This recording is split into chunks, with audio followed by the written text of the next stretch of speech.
Chris Chapman here, President of the IIC, and a very good morning to everyone and to you in particular, Michel. Well, for me here in Sydney, it's actually good night, but for most of those participating, it's good morning.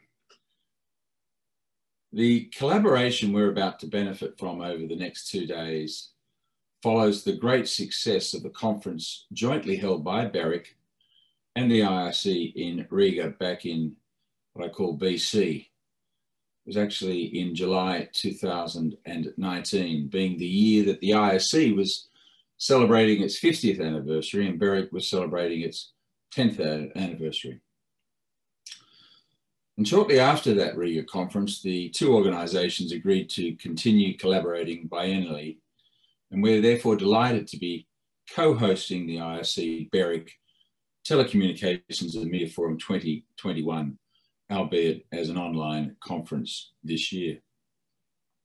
As tough and as deadly and as gut-wrenching and as destructive of norms as the ongoing COVID-19 pandemic has been, another reality is that it has underpinned TMT's, not just its key, not just its necessary, but its absolutely vital role in societal resilience, digital transformation, and the revitalising of economies, over and above being also a stark reminder of the indisputable necessity for digital connectivity for all.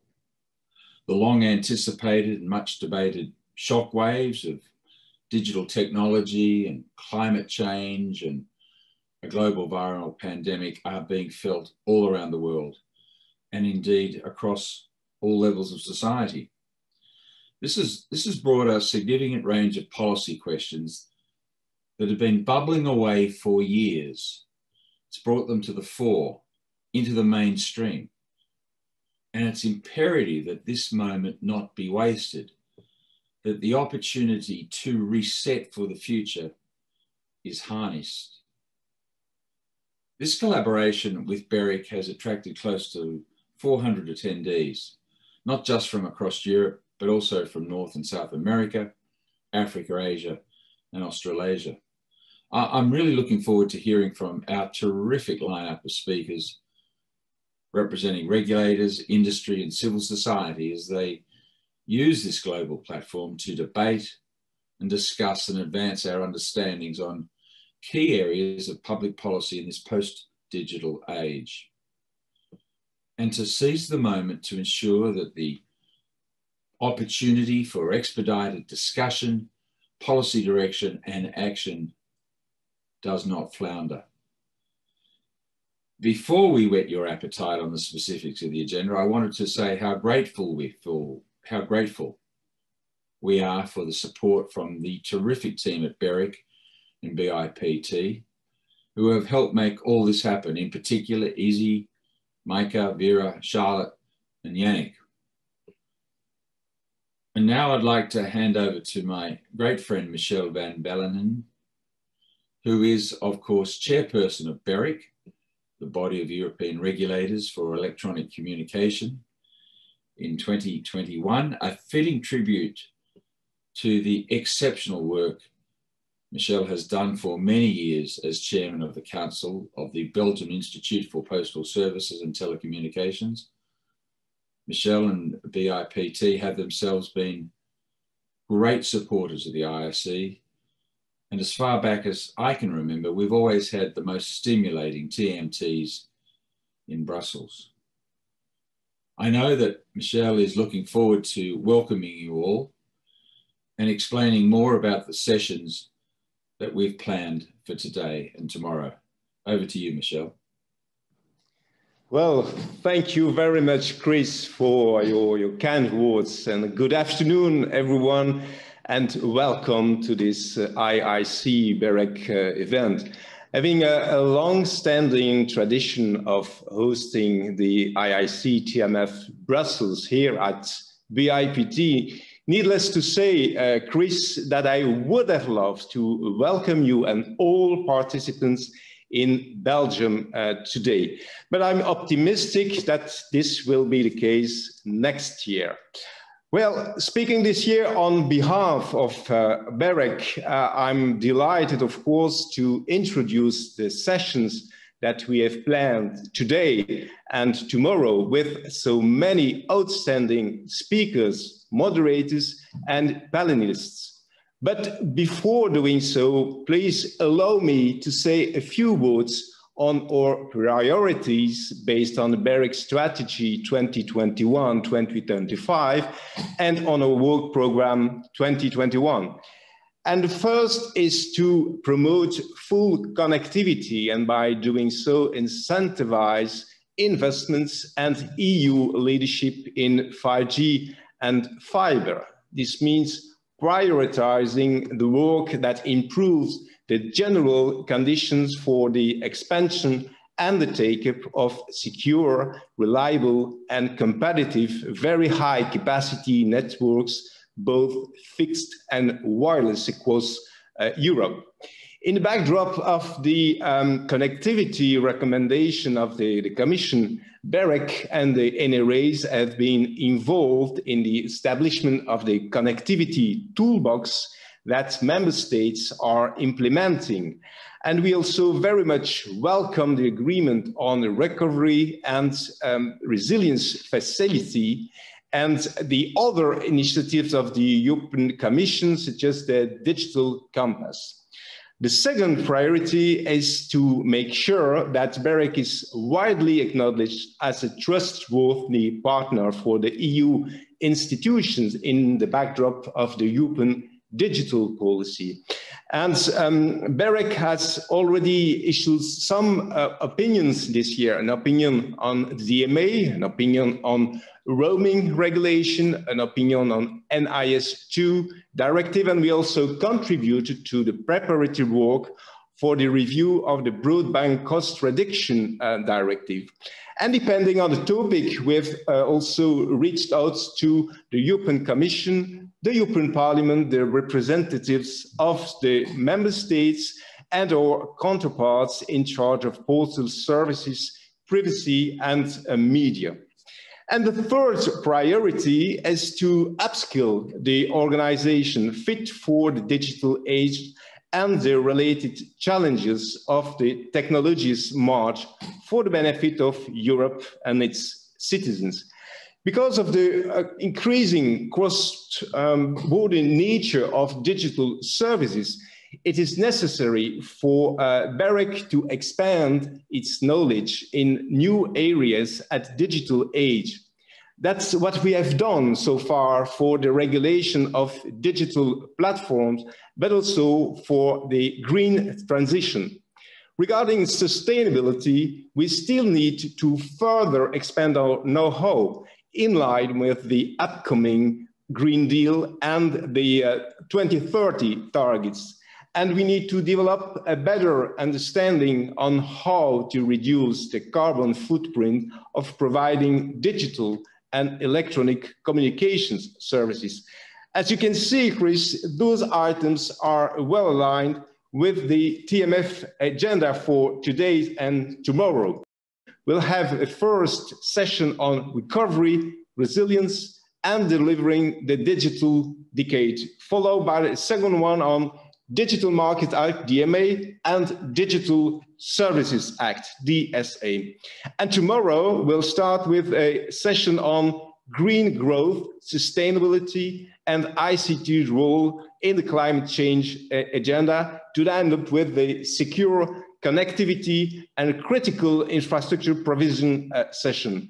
And so with that, it is my pleasure to hand over to my estimated BIPT colleague, Jack Hamande, who is the moderator of our first panel on the theme of recovery, resilience, and delivering the digital decade.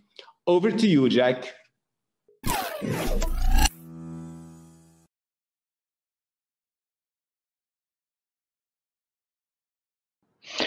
Hello, everybody. I hope that you can all hear me. Thank you, Michel. Thank you, Chris, for the wonderful introduction. And thank you very much to IIC and BEREC for organizing this conference today.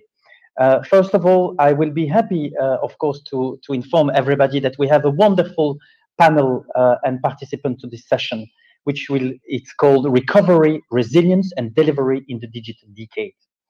I'm happy to tell you that we will have an introduction from our keynote speaker, Rita Wezenbeek, that you know, which is Director of Connectivity in DG Connect. And then we will have Boutheina Guermazi from the World Bank, Lisa Felton from our Vodafone group, and Manuel Kohnstamm from Liberty Global. Then good morning, everybody, good midday, and good evening, because I think we have a session which is covering participants from all over the world. Then welcome to everybody. And before we will move to discuss, of course, the panel, I would like to do a short introduction. Then if you can show the slides, please. Just to remember that we are talking about recovery, resilience, and delivering digital decade. Next slide, please. In just 100 days, last days, all over the world, we were facing the same challenge. Next slide, please. We changed the way we live, we work, and we communicate. And a good example today, we are participating, of course, to this session. And what was changing was just introducing a new normal, taking shape and made of a number of uncertainty and opportunities by changing the society, which had to reshape all the way we were doing, but also affecting supply chain fragility and showing that it was a serious issue. For example, getting primary needs and components of electronic communication services, but also for healthcare and so on and so on. But what we saw also in the society was changes in behaviors of users. And we will discuss that later on. Next slide, please. Following the President von der Leyen, there was a proposal for a common digital plan towards 2030. The communication set out by the Commission, it's a vision of what is a successful digital transformation and what it will mean for Europeans by 2030. If you have a look to the plans we have on the table, and we will be happy to listen Rita in one moment, is that we are talking about recovery and resilient plans, but at the same time, we're discussing about a digital decade, bringing us in a new world of digital services in 2030. Next slide, please. But of course, those digital services is also connecting a number of expectations linked to the green and digital transitions. And we'll discuss that, of course, during this panel. What means digital transition in green transition and digital transition? It means touching renovation of buildings, touching energy production, infrastructure, and on the digital side, making sure that we invest in secure networks, infrastructure, and so on and so on. Then welcome, Rita. It's a pleasure to welcome you today. Of course, you know, I will give you the floor just in 1 second, and let me allow for the audience, which is from all over the world today, to introduce you for the very few who does not know you already. You are Director of the Connectivity to DG Connect, which is the directorate in charge of the mission to ensure widespread access and to take up of very high capacity networks for all citizens and businesses of the European Union. But before joining the DG Connect, you were having an important role at the DG competition, where you were head of antitrust and telecommunication unit, which I strongly believe that you were very touching, very sensitive and transversal issues within the Commission and in Europe. And of course, Rita, we will be happy to listen to you. Afterwards, we will exchange a few questions with you from the panelists. And of course, we are all listening to the Commission. And what we would like to understand, of course, is that what exactly the digital decade, the recovery plan, the resilience, and so on. And to be honest, maybe I should not disclose that, but we are between us. I'm a bit lost. Then I hope that we will all understand better where we have to connect the dots from the previous and the past plans and so on, and of course the new plans for the digital decade. Then I'm happy to give you the floor, Rita, and it's a pleasure to welcome you today. So thank you very much for this wonderful and teasing introduction. Also, thank you very much for the BEREC chair and the IIC chair for inviting me to speak on this very topical subject for today. So the recovery, resilience, and the digital decade. So I should perhaps mention that we have worked very pleasantly and closely together with BEREC over the past year on issues concerning the COVID pandemic and connectivity. And we look forward, for instance, to the report that is now being prepared by BEREC on the lessons learned from the COVID pandemic for electronic communications networks. So you have already wonderfully illustrated that with your slide presentation, that the COVID pandemic and its impact on the economy and society have enormously underlined the crucial role of digital technologies for people, and it acted as a catalyst of major geopolitical developments. So we also see that, on the other hand, the COVID pandemic has exposed the vulnerabilities of our digital space and Europe's dependencies on non-European technologies and the impact of disinformation on democratic societies. So that means that also, since the European economy was hit harder than by any economic other shock during its existence by the COVID pandemic, it has become obvious that we would need to adjust our thinking, and we need to strengthen the resilience of our internal markets. We need to analyze and address strategic dependencies. We need to, of course, as you already mentioned, to accelerate the twin transition, and we need to ensure that the digital transformation of the next digital decade is coherent with our rules and our economic interests and our human values. So this is also the rationale, the coherence with our human values behind the concept of digital sovereignty. If we want to determine our own destiny, we need to also become digitally autonomous and resilient. And that means that we should focus on enhancing our capacities in key technological areas, notably connectivity, data, cloud, and microeconomics. So we need to carefully address our strengths and weaknesses. And we feel that currently the pace of Europe in digitization and the convergence of member states are not yet sufficient. And the success of Europe's digital future, also as a global actor, is not yet assured without taking further strong proactive measures. So then we focus on what does this digital decade communication now propose in order to get there. So the Commission has announced that it will propose a policy program by autumn this year, which is a very ambitious calendar for me and for my colleagues.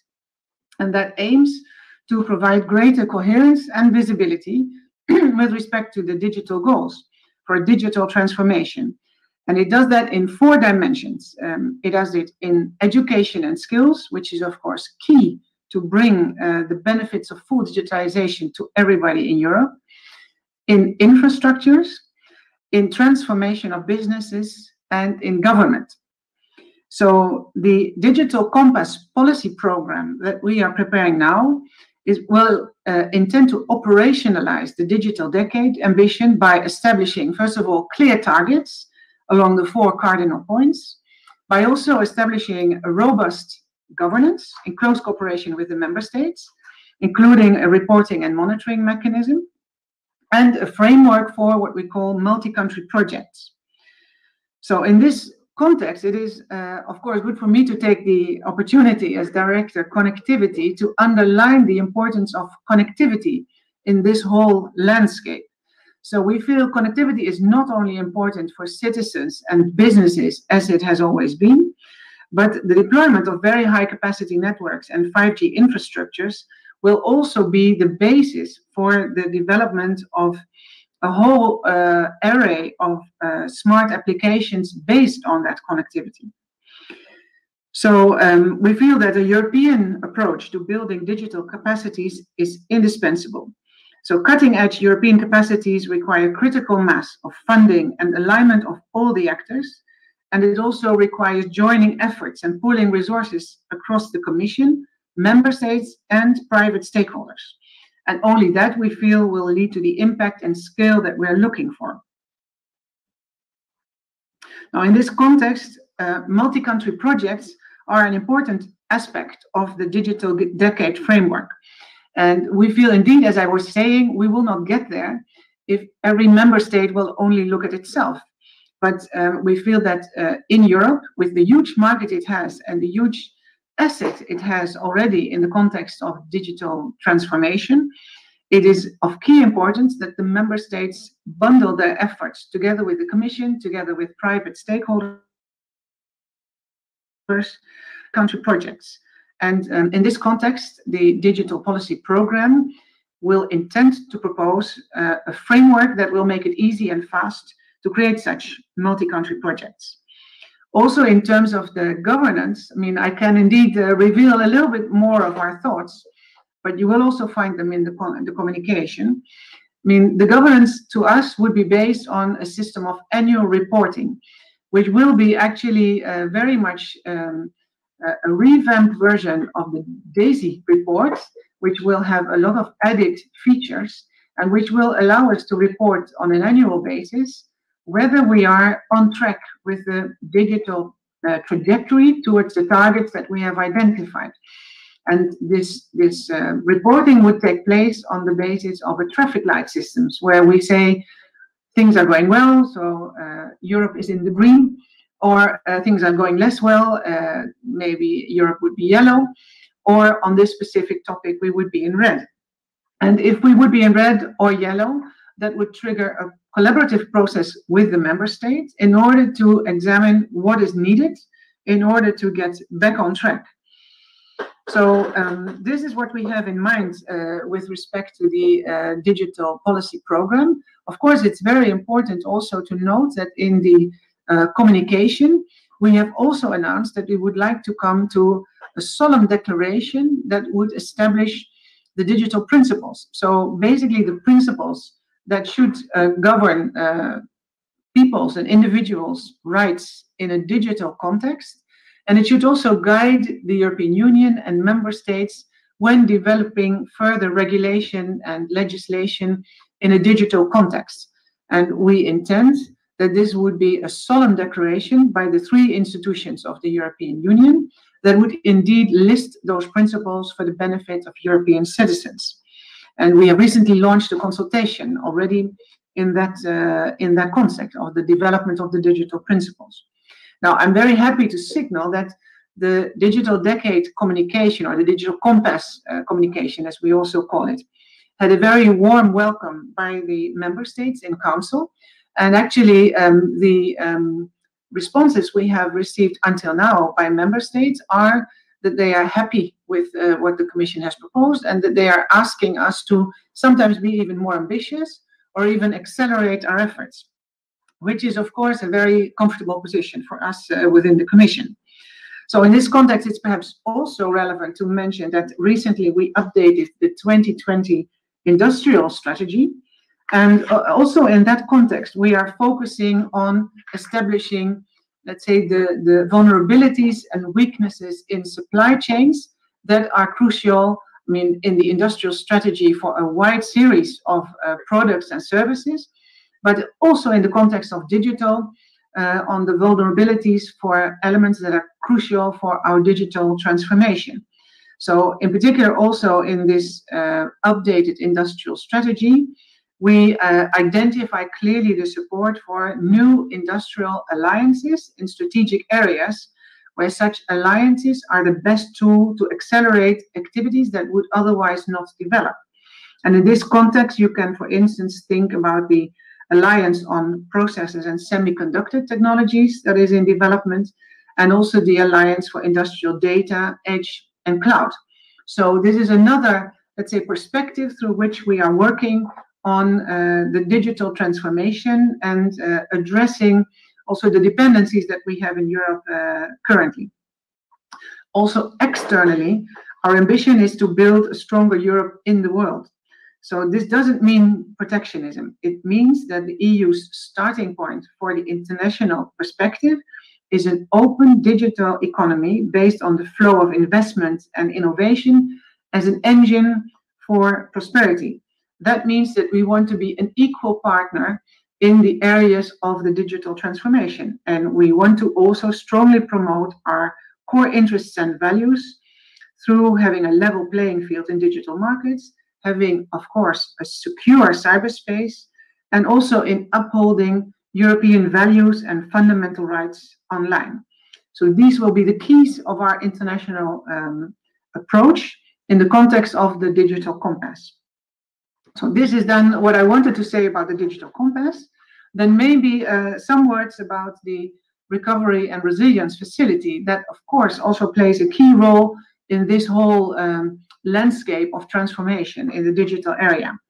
So as the Europeans know, maybe not all the non-Europeans know, the European member states have dedicated a recovery package of no less than 750 billion euro for let's say the recovery of Europe from the pandemic crisis. And this is historic, both in terms of its volume and its architecture. And right now, the member states and the Commission are in full process to make this recovery and resilience package work. It offers us the opportunity to leverage the recovery into a transformative process. And in that sense, it is also for Europe an opportunity that we cannot miss. So member states can now develop and deploy reforms and investments. It is important to distinguish the two and build key digital capacities, which are crucial enablers for Europe's rapid recovery and long-term resilience.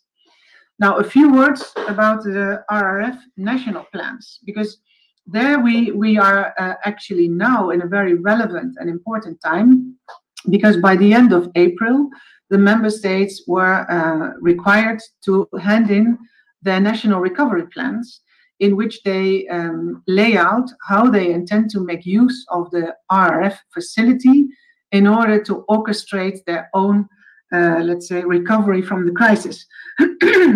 So it is a little bit early, but right now I can say that 17 member states have already submitted their plans, and some perhaps need a few more weeks to finalize the plans. And we in the Commission are currently assessing the plans that have already been submitted. Of course, these plans do not come out of the blue.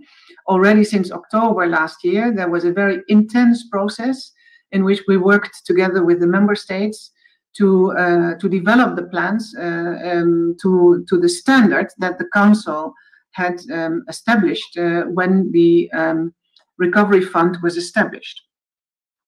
So based on what we see now, most plans include, fortunately,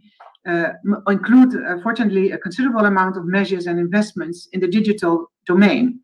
And you may know that the member states have committed to spend at least 20% of the national endowments on digital. Now, our first indications show that member states are meeting and sometimes even largely exceed the 20% digital target. So the reforms and investments cover digital public services, but also implementation of electronic identification, for instance, in the area of digital administrative procedures, also human capital, basic and advanced digital skills, development of digital skills in education, and a whole series of other digital goals. Now here I could ask our BEREC colleague who is managing the slides. I have sent only one slide, and that is also because I am always of the conviction that it's good to see something else than a talking head. And so this is actually the cover slide. But I also thought that today's audience might be interested in the first assessment of what do these RRP plans now say. And if you look at this slide, this is a slide that comes from a presentation of my colleagues from DG Recover, who are working with the member states on the RRP plans.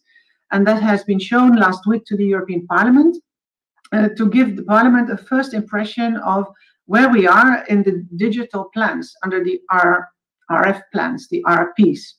And here you see, for those who are interested, how currently the division is in the budget that is allocated to digital. And you see that a big chunk of the money that is currently allocated actually goes to e-government, which we think is certainly not bad. And in this context, I think it is very important also to remind or to point to the role of the government as the entity that can very well trigger demand and also be at the forefront of digitalization. Now, it's also good to see that we see a lot of resources being allocated to human capital, also to digitalization of businesses, and fortunately also to connectivity. So in that context, I'm happy to note that 2/3 of the member states are currently dedicating funds to connectivity, so to the rollout of very high capacity networks, and half of those also dedicate money to 5G networks. So also, I'm happy to know that in a number of plans, the investments are accompanied by proposed reforms. And in this context, I find very important that in DG Connect, we were able to help the member states by, at the same time as the plans were being submitted, also submitting roadmaps with respect to how they plan on accelerating the rollout of very high capacity networks. And this was an exercise undertaken by the member states in the context of the recommendation on connectivity. So also by the end of April, member states have submitted their plans on how they intend to take away obstacles and how they intend to facilitate the rollout of networks, for instance, by very down-to-earth elements as having information points where the rollout of networks is planned to take place, also having an acceleration or digitalization of permit procedures, but also on procedures how to facilitate and accelerate the handing out of spectrum. So these plans are also to a certain extent reiterated in the recovery plans, which we welcome very much. Now, I'm coming to the end of my presentation. Another element that I really find important to highlight in the recovery plans is the fact that fortunately, also a number of member states are proposing what we indeed called multi-country projects. So member states are making use of the possibility to obtain funding under the RRF for joint projects that may concern cross-border corridors, but also may concern cooperation on what you could call the big tickets. So working on cloud infrastructure, on quantum computing, so on also the big alliances that we have signaled. So to conclude, I find in order to speed up the transformation process right now, it is very important that all of us, so businesses as well as the public sector, as well as the regulators, are delivering on this digital transition. We need to set and stand for our standards and to collectively project ourselves and build on our strength. We need to pool resources and create critical mass. So we count on everyone's support for delivering on this digital transformation.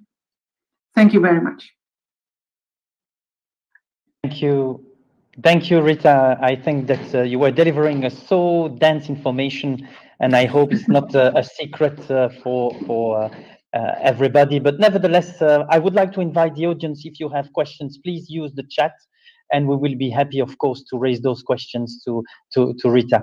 And I will also invite our panelists to engage immediately with you on some questions. But just for the warm-up, you know, something, and you were clarifying, if I just want to know what is in mind of the Commission for the moment. You were showing a very interesting slide on the national recovery plans.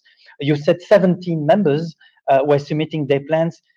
You were touching about e-gov, human capital, digital companies, and so on. What is for you the best surprise based on what you saw? You said, oh, this is one which is really different. Is it, you know, something which is something you say, oh, this is, of course, not comparing countries and so on, but just to say this is a good initiative and we can leverage the maximum of capabilities to move to the digital decade. This is something that you would like to share with us, which was between us, of course, Rita. Just something to inspire the audience. Well, maybe two things to highlight. I think one general element which is important, and I already mentioned it, is the energy with which governments are also investing or proposing to invest in e-governance, and that has a whole wide series of activities. So it is e-identification, it is health data, it can be work of universities, for instance,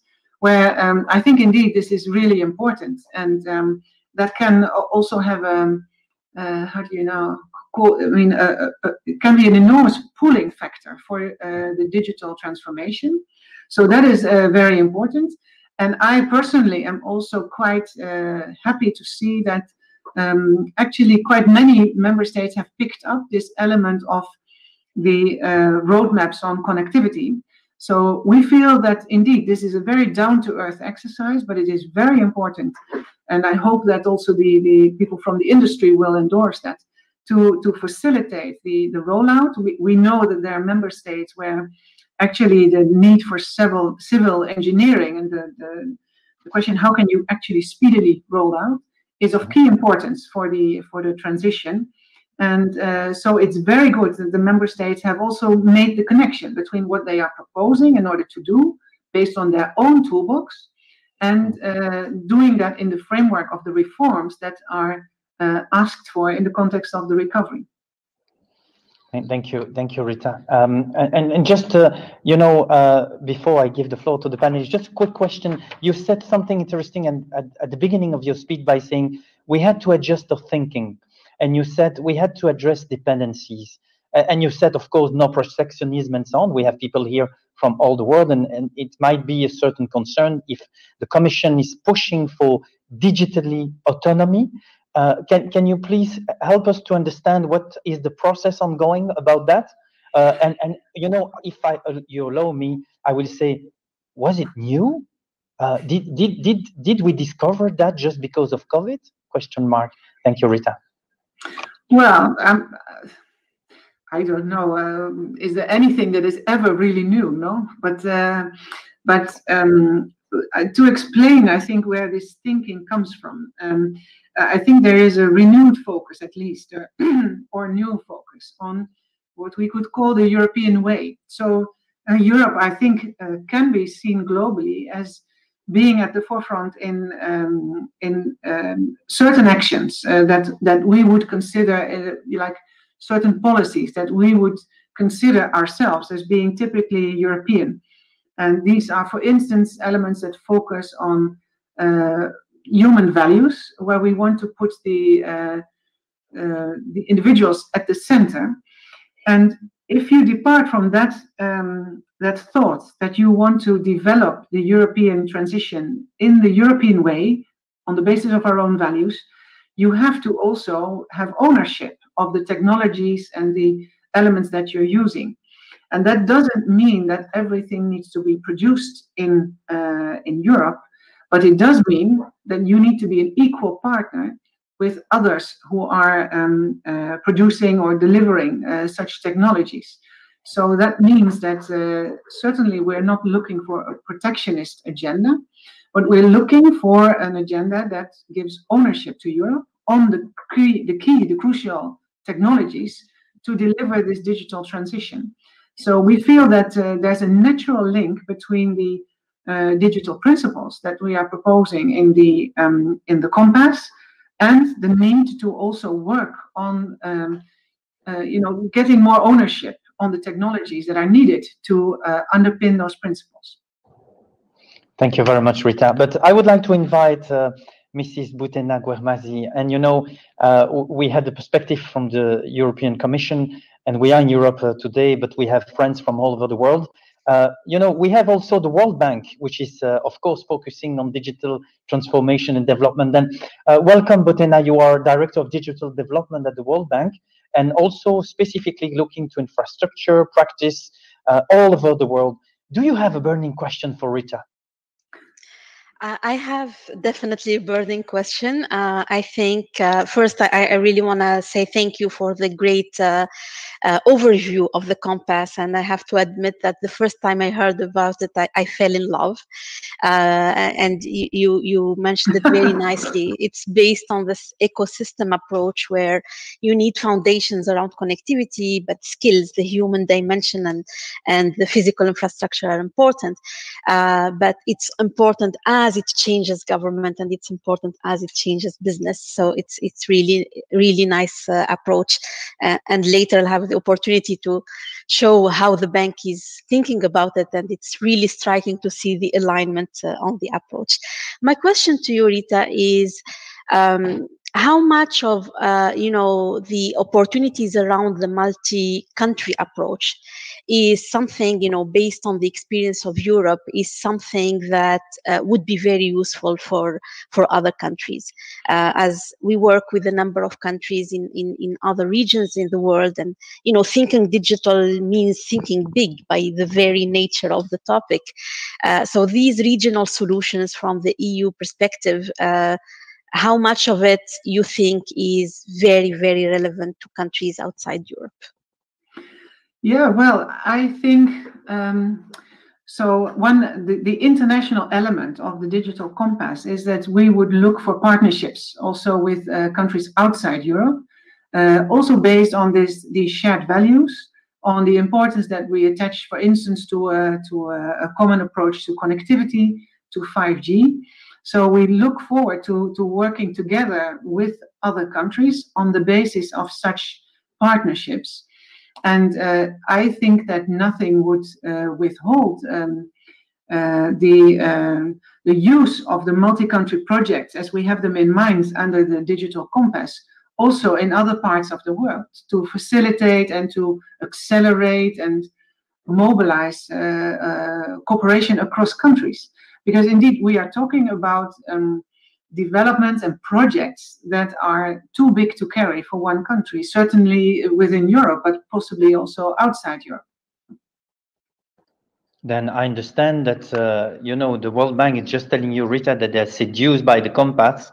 I'm not sure if the audience is seduced or having some questions. Then let's have a look to the sector, and I would like to invite Lisa Felton from Vodafone. The compass, I understand, and we went quite quickly. It's about skills, but also infrastructure. And, I don't know, but if we talk about infrastructure, new KPIs, Lisa, is not bringing additional question for Rita? I do have a question. First of all, thank you, Rita, for your presentation. And we also, as industry, really welcome the digital decade targets and the compass approach and the ecosystem approach. I just wanted to pick up on your points around the connectivity reforms in the national plans. Having looked at those, do you feel that they are ambitious and specific enough as measured against your own Commission guidance, which was very, very good, very clear? And also, what kind of policy reforms do you envisage in the upcoming digital policy program you mentioned, which really helped to crowd in that private investment, which is so necessary? Wow, Rita, no, we want to know what is in your mind, please. Well, so let me maybe first of all issue a word of caution. So currently we are in the process of analyzing the plans, and to my knowledge, there's no systematic publication by the Commission of the plan. So I would certainly not want to highlight individual plans, but I can maybe broadly say that the picture is varied. I mean, we see very ambitious and very convincing plans where member states have taken a very thorough approach and come with solid views, also ready to implement. And sometimes this has been a little bit less ambitious. But I should also say that, of course, this is the concept of the recovery facility. It is supposed to be a collaboration between the member states and the Commission. And so member states are very much in the driving seat, and they can overlook, based on their national situation, what is feasible and what is desirable. So in that sense, I do not think we can complain. I must say, certainly from the digital perspective, I'm quite happy with what I see. Now then, you were asking about the whether there is a specific regulatory agenda. What I would like to say there is that what we have in mind is very much what is written already in the communication. So for the digital policy program, we would see that in particular as a governance structure that is intended to implement this communication. So the annual reporting, the collaboration with the member states, the targets, and also the multi-country projects and the vehicle for those projects, these will be crucial elements. I would personally not think that the digital policy program is the place to come with, specific draft legislation. What I would think is that if we find that in a certain area Europe is lagging behind, that's the moment to sit together with the member states and to see what can we do. Thank you. Rita, you are looking very serious there. Then looks like you have maybe in mind that if I try to translate, correct me if I'm wrong, but it means please do it. If not, watch out. I will make sure that it will be happening. But just wait a moment. Manuel. No, just let me interrupt you there because okay, I don't sorry. have that hanging in the air. The word is collaboration. The world is a collaboration. We will come back on that. Thank you so much. Manuel Kohnstamm, welcome. You are from Liberty Global. Of course, you have probably a question for Rita too. I invite also the audience in the minutes we have with Rita today that if you have also questions, please feel free to bring them into the chat. Manuel, you have the floor. For my question, right? That's yes, please. Between us. Between us, yeah, exactly. Rita, thank you very much for that presentation. It was very, very thoughtful and very thought-provoking. I had a question which is perhaps less related to the recovery fund itself in terms of connectivity funding.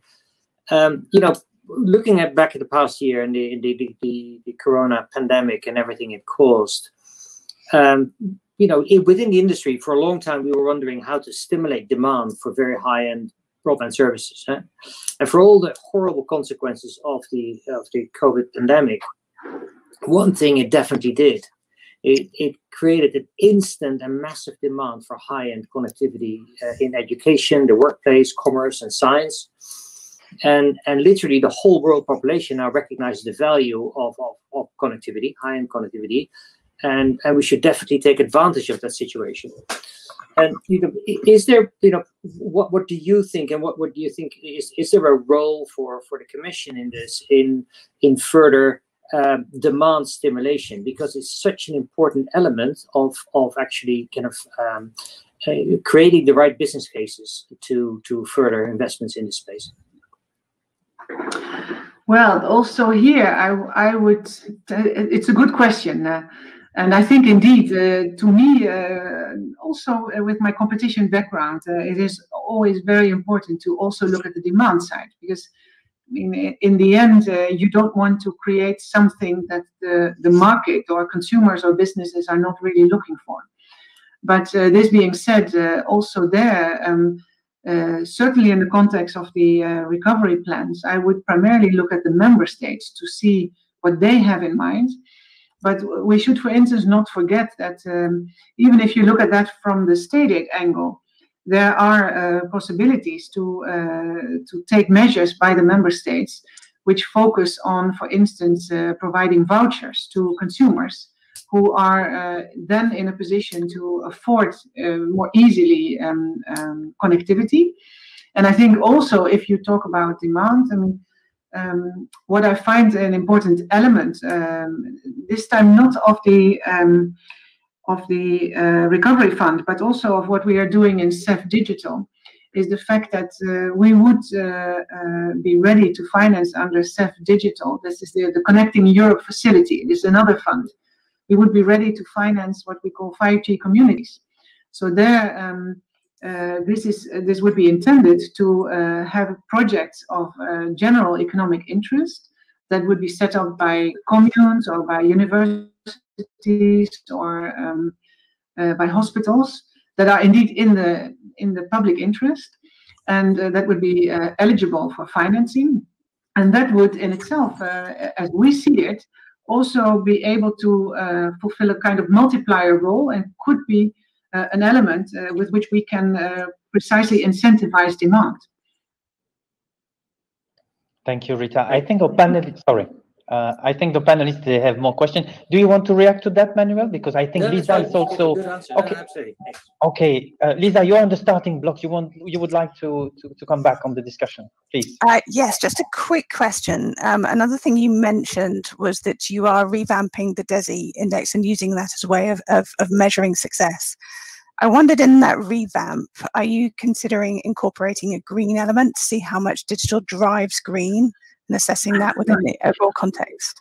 Well, I know also the sensitivity of that discussion, and I also welcome the alliance that has been created by the operators to sort of map this area.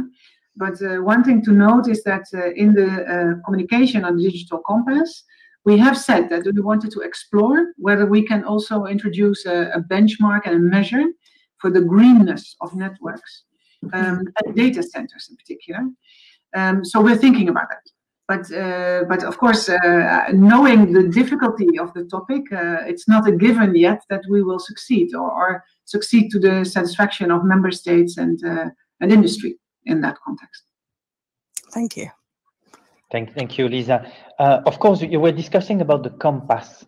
Can you just, Rita, clarify where do we stand, because we saw impressive targets by 2030, like having 20 million ICT specialists in Europe, achieving 100% of governments online with 100% availability of medical records and so on. Can you tell us, is it finished or is it still discussion ongoing with the member states? Can we negotiate a bit? Depends on what you would like. So what I can say is that we have already published the consultation on the digital principles, and we would hope to publish a targeted consultation soon, also on the digital compass. So with a list of questions where everybody, being public authorities, being the industry, can react. So I would personally say, but this is really a personal note. So I find if we do such a consultation, we have to, of course, welcome any kind of reaction. Everybody should feel free to say what he or she likes. I mean, as regards the targets, the way I see them is that they have been formulated in a serious intention to be ambitious. So we feel that we should not put the bar too low. We feel also that it is very important to put a dot at the horizon to know what should be the itinerary, where are we going. But if I would talk about the debate we currently had, I would much more welcome a debate where industry, public entities, industry associations reflect on what can I contribute to get to the end result. Then have we really identified the right target? So of course that debate we should not avoid, but it's to me more important to know what can everybody individually or collectively contribute to get where we want to be. Thank you. Then of course I want to read in the glass where do we want to be, and I'm sure there will be discussion. And what is the timing of the consultation, just to recall that to all the participants today? We hope very soon to publish a roadmap and a consultation. I would hope that that can be done within the next 3 weeks, and then it will be a relatively short time to react. Then it means, in other words, that not too much holidays for the stakeholders. They will have to work hard. Just because, and of course, I didn't prepare this question, and feel free not to answer. But just for the audience, at the time at the Commission, we are discussing, of course, these digital decade plans, the compass, and so on. There is the resilient plans, and I try to connect the things. At the same time, there are other initiatives, because your agenda, the DG Connect and the Commission, is very heavy with a lot of ambition. You have also the review of a number of directives, which is, for example, the NIS2, as we call it. And then, don't you see, and maybe just a question also, is that is it not potentially increasing the burden on the market players with a number of initiatives in all directions. They have to meet new KPIs. They have to fulfill new obligations through new directive reviews and so on. What is currently the situation? How do you see it? Thank you. Yes, NIS is very much about security. And I think, to me, security is not something where you can say, I wait for the next 5 years. If we find now that there's a problem with elevators, we have to make sure that we repair them now. And we cannot say, okay, let's first make sure we invest, and then in 5 or 10 years, we see what we need to do.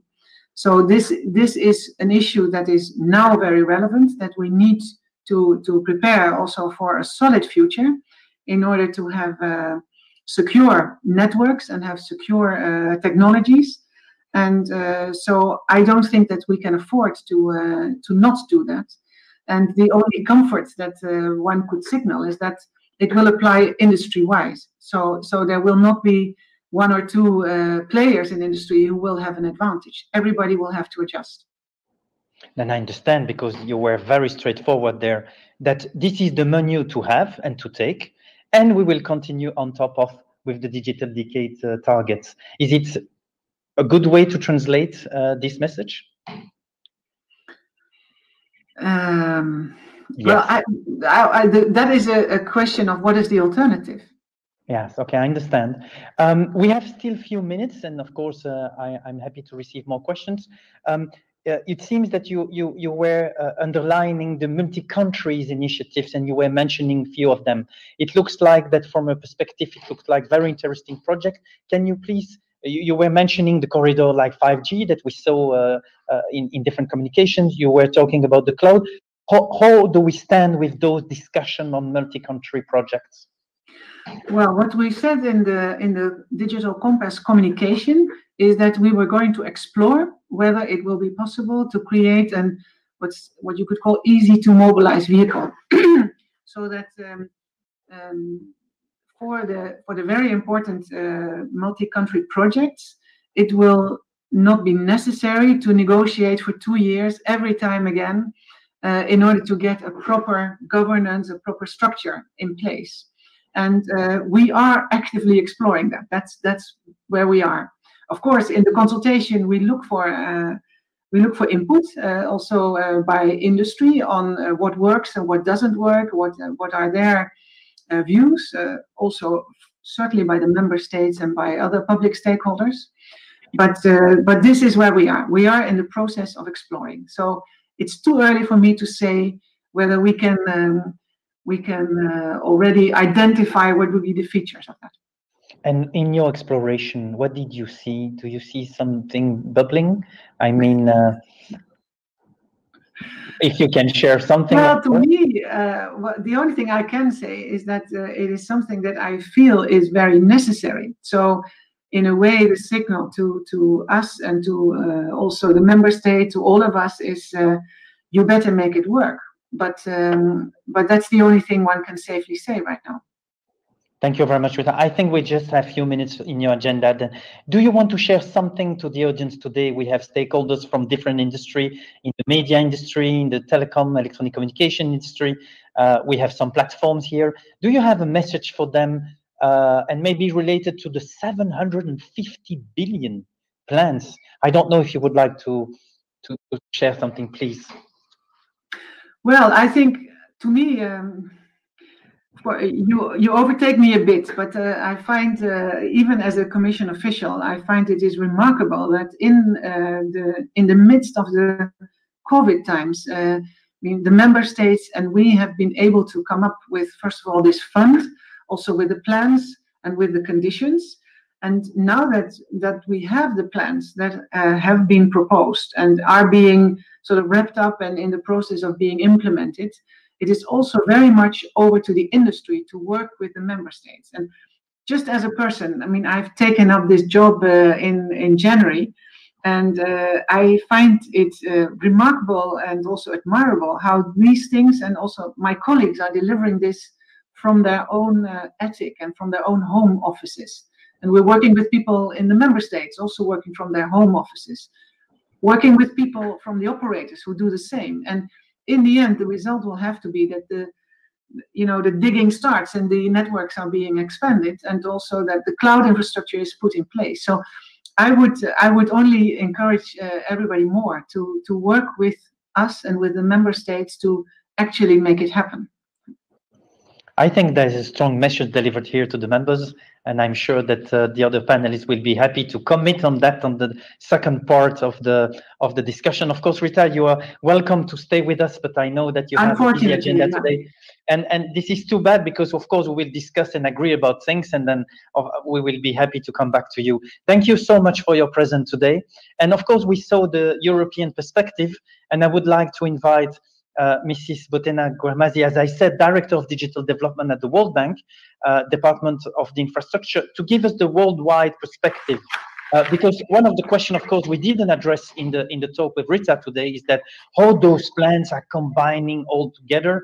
I don't know how do they find their way, but what can we learn from the European side? You introduced the question, and what we did and we do at the global level at World Bank, and how do we connect the dots? Do we have a similar, you said you were seduced by the compass. Do you have also a compass? And then maybe operators across the globe will have to follow multiple compass.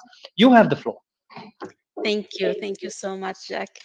And many thanks to BEREC and IIC for the invitation. Just to start, I just want to focus a little bit on the digital decade. I think it's an incredibly powerful message there. The next decade needs to be digital. We need to think digital first. And I think if we don't, we cannot talk about recovery from the pandemic. We cannot talk about resilience. So a great discussion point around those points that I think are relevant to other countries and other continents. So I'll talk a little bit about how the bank is thinking about digital transformation, and very nice that we see already a lot of alignment with the compass. And it was only a few weeks back that the bank had a very nice digital deep dive with the EC, and comparing notes was refreshing. The first slide starts by something obvious to the audience here. It's how fast the industry is moving, which I think requires all of us to rethink development, with digital not being an afterthought. We know that the digital part of the economy is growing much faster than the traditional one, at a rate of 2.5 times faster, and a bigger contribution to the GDP. We're also moving to a hyper-connectivity space, where we all know that connectivity is not only counted in terms of people connected to the internet, but also things. And this hyper-connectivity is also smarter connectivity with AI and data-driven development. We know how important is data with the recent technological innovation. They really led to a massive increase in the availability of real-time data that is multiplied through repurposing and reuse.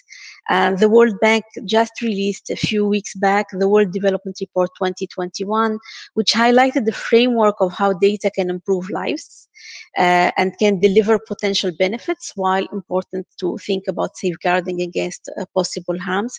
And I really invite you to check this publication out. I think one key message is it calls for a new social contract around data.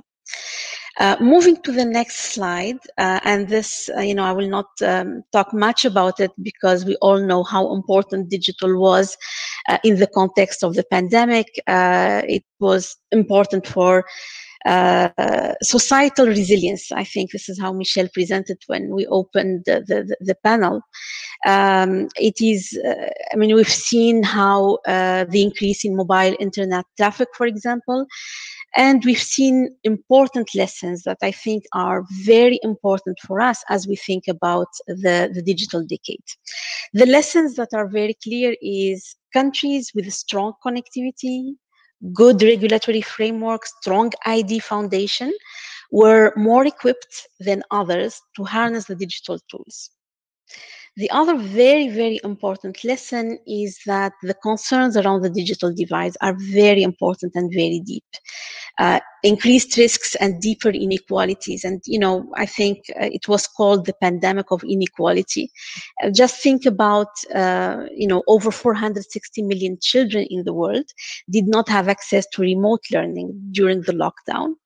And if we think about the gender digital divide with COVID, we need a whole generation to catch up, according to the World Economic Forum. So these are important points. I want to move to our compass. I'm going to call it the World Bank compass.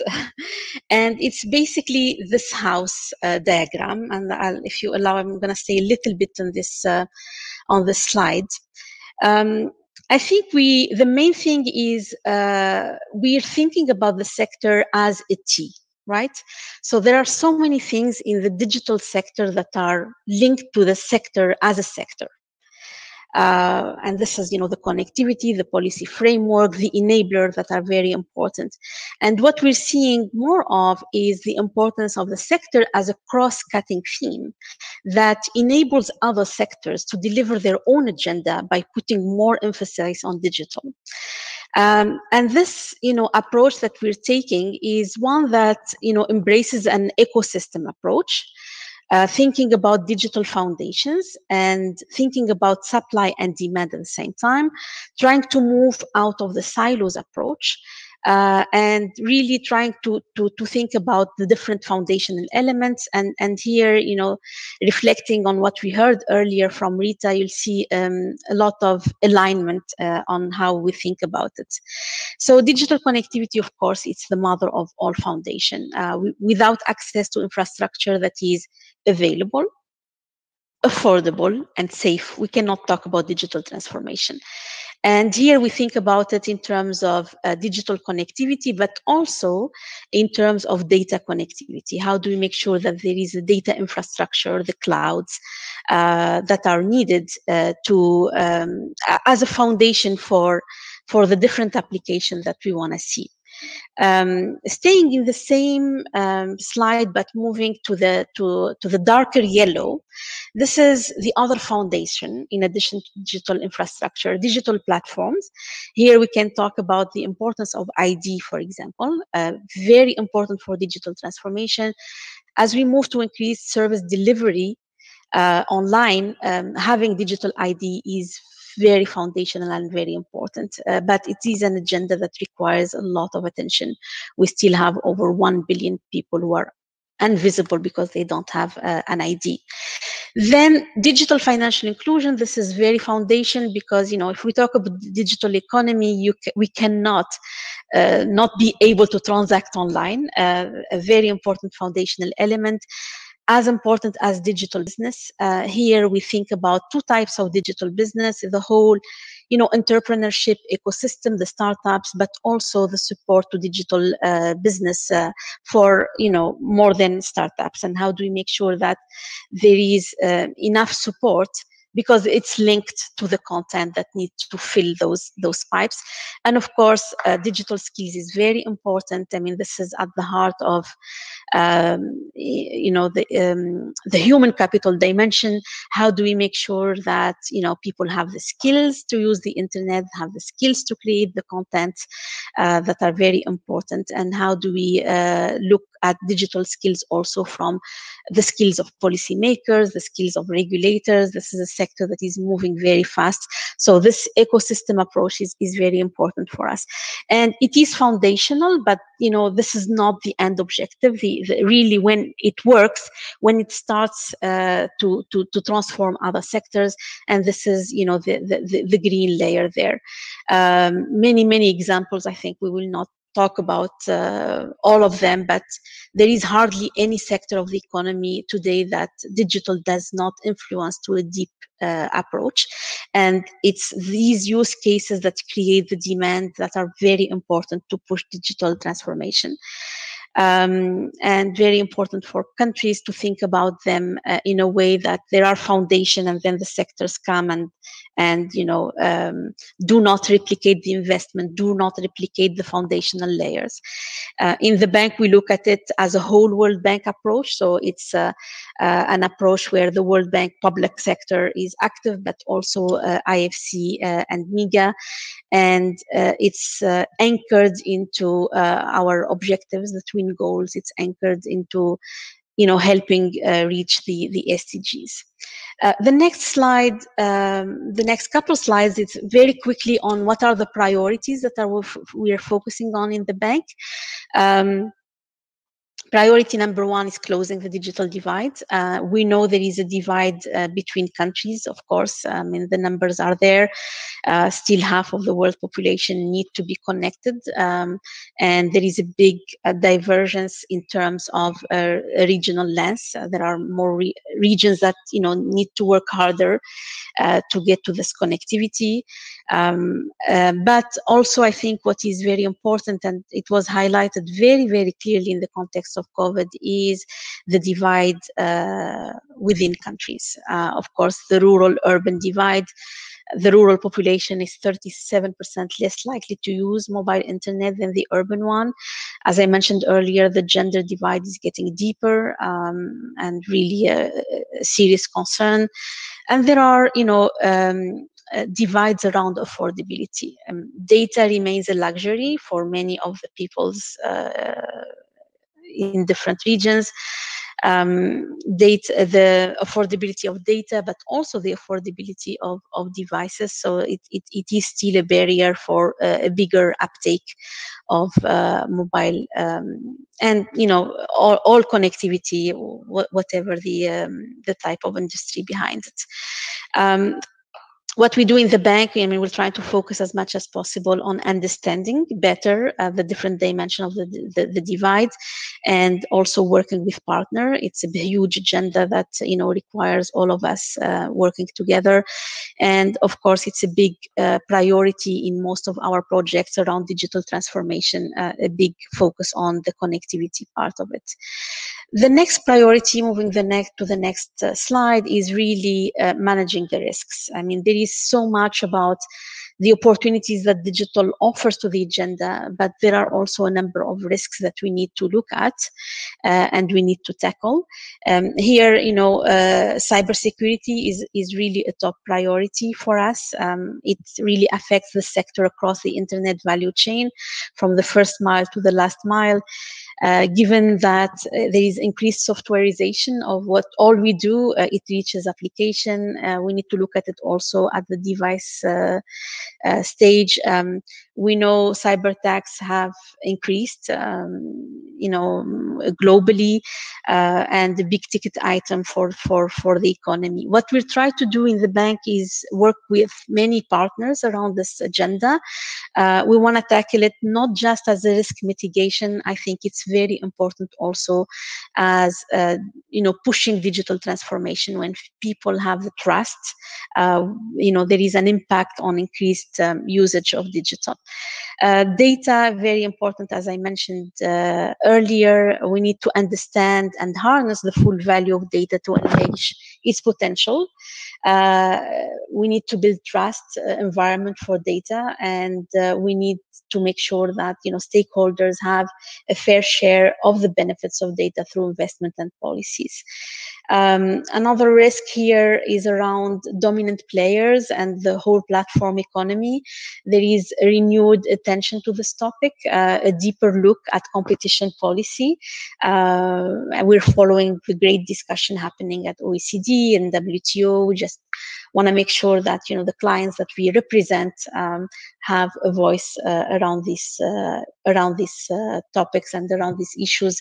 The last one is the whole green and digital, the twin objectives, very nicely presented in the EU thinking. Here we're working closely with the EU, we're working with a number of partners to tackle this. There is so much digital can bring to the climate change agenda, and as we do it, we need to make sure that any risks, climate risks that digital infrastructure have, are tackled by thinking green. The third priority, moving to the next slide, is thinking about platforms. We're very, very active on ID4D and G2PX. I think ID4D and G2P plus data each, present very important building blocks for digital transformation. But I mean, seen together as a stack, they are foundational for digital, inclusive, and resilient digital economies and societies. The last priority is embracing a green digital future. This is very important as we cannot afford to think about the sector in a static manner. So this is where, we need to think about the new frontier. They're not so new. For many of our clients, we need to make sure that as we think about the digital divide of today, we're also tackling, the opportunities that come with AI, with 5G, and we're working with client countries to think about this in analytical work and in projects, and keen to learn from the experience of the EU and other parties on this. Our work program on this agenda is built around 3 building blocks. First, we're a development bank. We do a lot of financing to these digital development activities. Important to mention that the bank own journey on digital kind of followed the journey of the sector. At one point, we used to be called telecom. Yes. And Boutheina, this is there that I would like to gently interrupt you, because we learned about a broad plan and so on, and I would like to listen also, of course, the sector, because we now have a good view on the World Bank ambitions, and this is really impressive, and I'm sure that we will come back on that. Let's listen a bit what the sector is thinking, and again, I invite all the participants to send their question in the chat. Of course, Boutheina will not leave the session, at the contrary, and we'll be happy to discuss that in a bit, what exactly the engagement you have from the World Bank. Then I would like to give the floor to Lisa Felton, which is Head of Global Policy Program at Vodafone. And I will give you the floor because we heard the key words about the sector. And then, what is very important today also is that we heard the Commission, we heard the World Bank, we heard institutions. What is the sector thinking? We will just listen to you, and then we will listen to Manuel. Please, you have the floor. Thank you. And thank you for that excellent presentation. That was absolutely fascinating. So we have heard about the Digital Decade targets, which we are really supportive of and we think are really exciting. What I wanted to do today is just give you a vision of what that could create for everyone. What does 2030 really look like? If you could pop the slides on, that would be great. So if we think about 2030, we could think, well, our air is cleaner in cities because it's monitored by IoT sensors. Thanks to smart city platforms, energy usage is reduced and traffic jams are a thing of the past. SMEs are hopefully thriving with increased revenue from digital tools, giving them access to global markets and creating new jobs and opportunities. Gigabit connectivity is available to all if we've achieved the targets. And everyone has the digital skills they need to make the most of that gigabit connectivity, and also to start closing the digital divides. Next slide, please. Telemedicine is the norm, with patients monitored at home for the first time. So we're seeing something completely new. The question then is this possible? Next slide, please. The one after that. Thank you. Perfect. So is this possible? All of those things are scientifically possible. We're not talking about flying cars here. We're talking about very real things which are going to make differences to people's lives. But what I wanted to also share with you is the industry's view of what the barriers are to that and the importance of that ecosystem approach. So firstly, looking at digital infrastructure. The EU ambition is for all populated areas to be covered by 5G by 2030, but we're a really long way away from that today. In Europe, for example, just over 40% of rural households do not have access to fast connectivity today. And this is at a time when that connectivity has been a real lifeline. So those households can't work remotely, can't access online education. And overall, Europe has a growing investment gap of over 42 billion a year. And that's taking into account private investment. The second potential barrier is the lack of digital adoption by SMEs and the deficit in digital skills. So the EU ambition is by 2030, more than 90% of SMEs should reach at least a basic level of digital intensity. Our research during the COVID crisis shows that only 17% of SMEs have successfully integrated digital technologies, compared to 54% of large organizations. And 42% of citizens in Europe lack digital skills. SMEs face three key barriers: availability of connectivity and digital tools, capacity to reform due to cost and time, and capability, having the right skills. And the third barrier is the lack of resilience in the public sector. The ambition is that by 2030, all key services should be online. However, even before the crisis, healthcare and education were struggling with rising costs and aging populations. There is a 4.1 million gap in healthcare professionals by 2030 that we have to address. So how do we overcome these barriers? What are the enablers going forward? Next slide, please. So first, we have to improve digital skills. This is necessary for connected schools, for digital training for SMEs, for public sector workers, incentives to drive digitization. Digital skills are going to be absolutely critical. The second enabler is connectivity. As we've heard, the Recovery and Resilience Fund is a once-in-a-lifetime opportunity to drive a step change for Europe. At least 20% must be allocated to digital, and we've heard today that even more is being allocated to digital. As a priority, recovery funds must crowd in private investment and should be focused on achieving gigabit connectivity in hard-to-reach rural areas and closing those digital divides. My concern, seeing the earlier slides from the Commission, is this will not be the case. And finally, policy reforms. Reforms are essential for future resilience. Digital transformation is dependent on gigabit connectivity. Therefore, connectivity reforms are also essential and must be baked in a really tangible way into the plans, removing barriers to rollout, having guidelines for network sharing, creating investment-friendly spectrum licensing procedures. So let me close by just sharing some of the key data points which show Europe's huge opportunity here.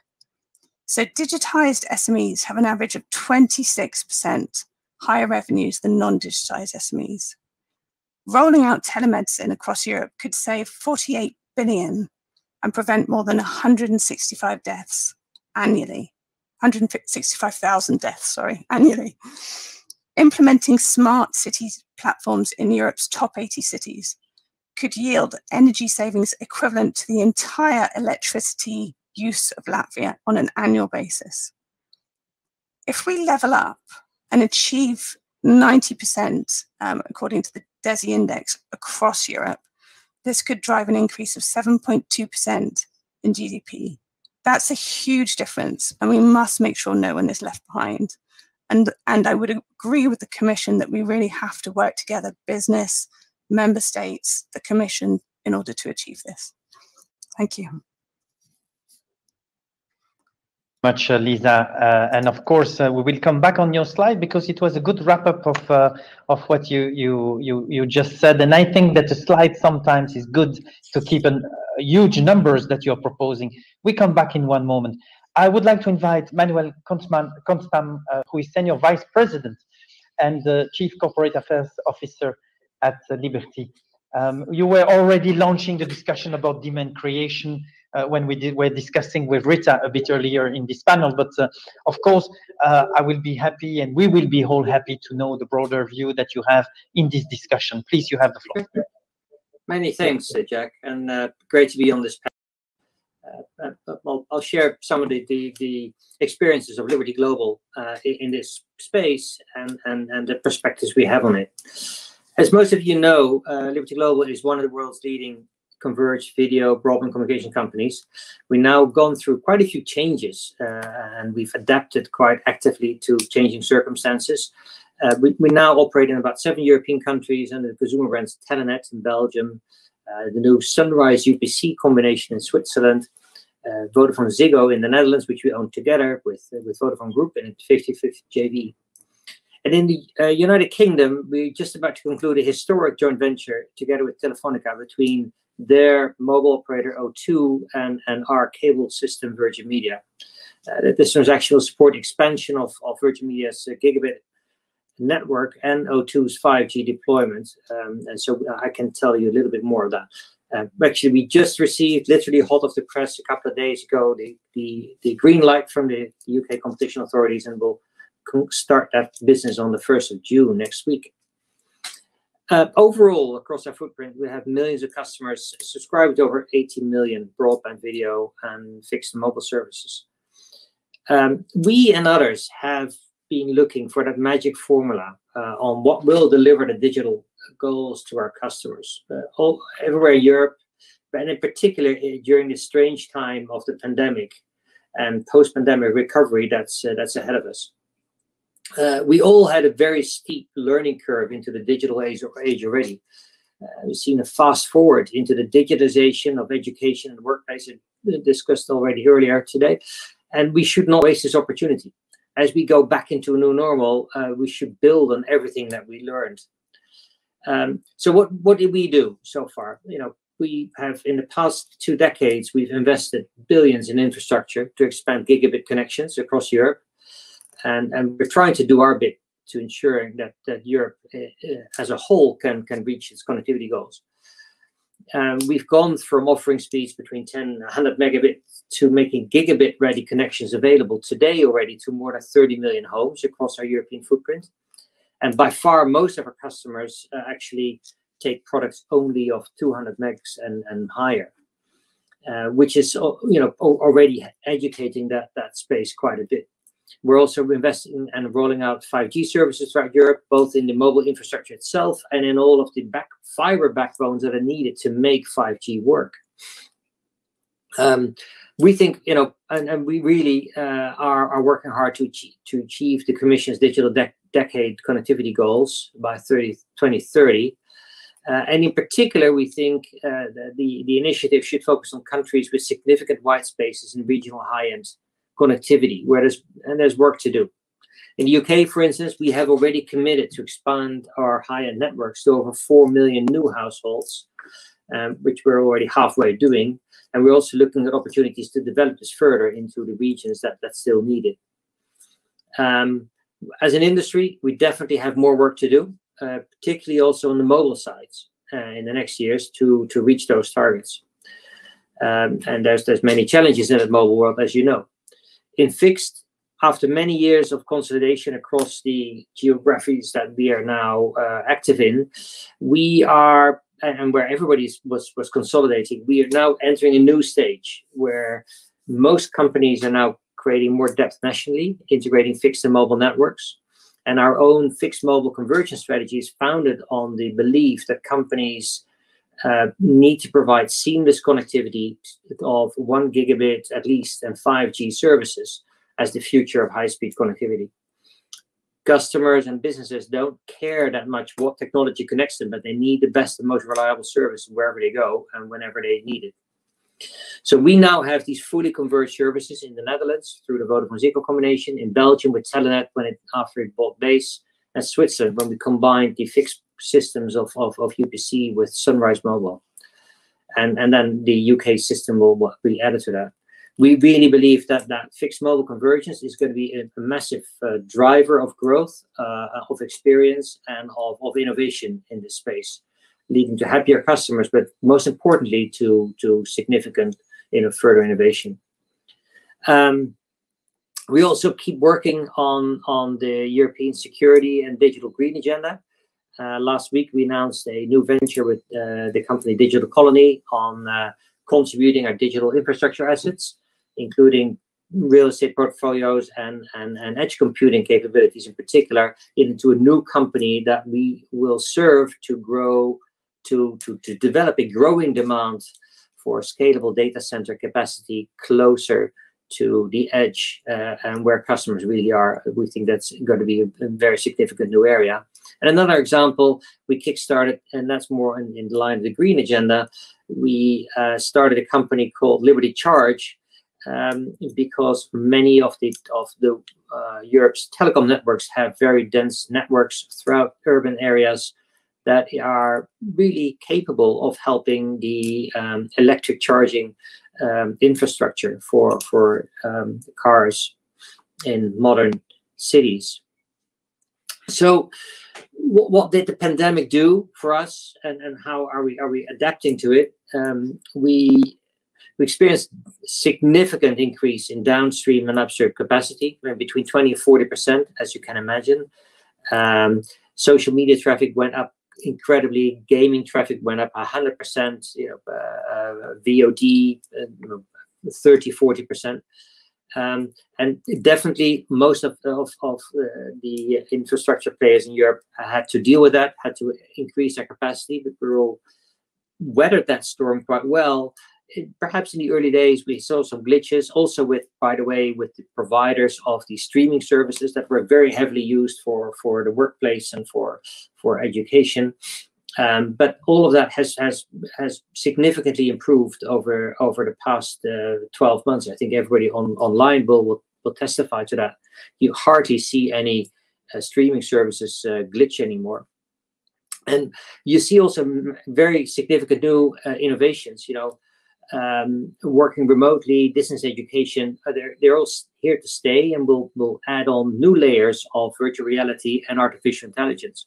If you want example, I know that our company is now using data from digital workplaces like MS365 because they're capable of actually measuring effectiveness of team cooperation and productivity and ways to improve it.